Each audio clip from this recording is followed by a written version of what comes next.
দুই দিনের সফরে রাশিয়ায় ভারতের প্রধানমন্ত্রী নরেন্দ্র মোদী সোমবার রাতে প্রেসিডেন্ট পুতিনের আমন্ত্রণে নৈশভোজে যোগ দেন তিনি।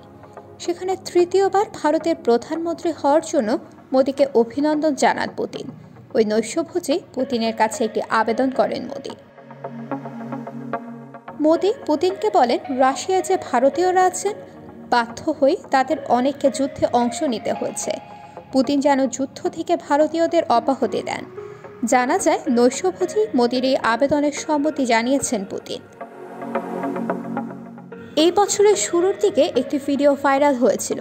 সেই ভিডিওতে পাঞ্জাব এবং হরিয়ানার একদল পুরুষকে দেখা যায়। রুশ সেনাবাহিনীর ইউনিফর্ম পরা সেই ব্যক্তিরা দাবি করেন তারা ইউক্রেনের যুদ্ধে লড়তে প্রতারিত হয়েছে। লড়াইয়ে এখনো পর্যন্ত 2 ভারতীয় নাগরিকের মৃত্যুর খবর পাওয়া গেছে।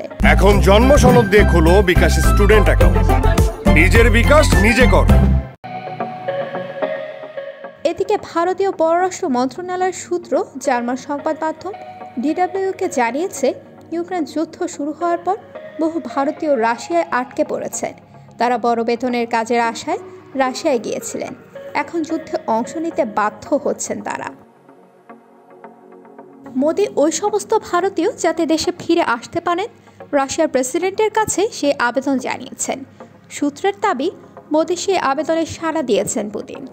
ভারতীয়দের সেনাবাহিনী থেকে ছেড়ে দেওয়া হবে বলে আশ্বাস দিয়েছেন তিনি।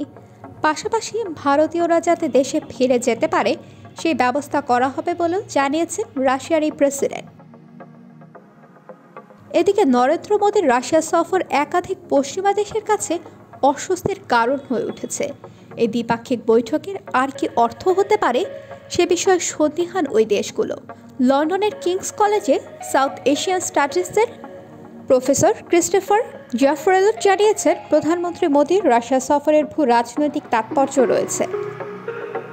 এছাড়া ইউক্রেন যুদ্ধে ইউরোপ এবং আমেরিকা রাশিয়া বিরোধী মঞ্চ তৈরি করলেও ভারত কোনো পক্ষে যোগ দেয়নি।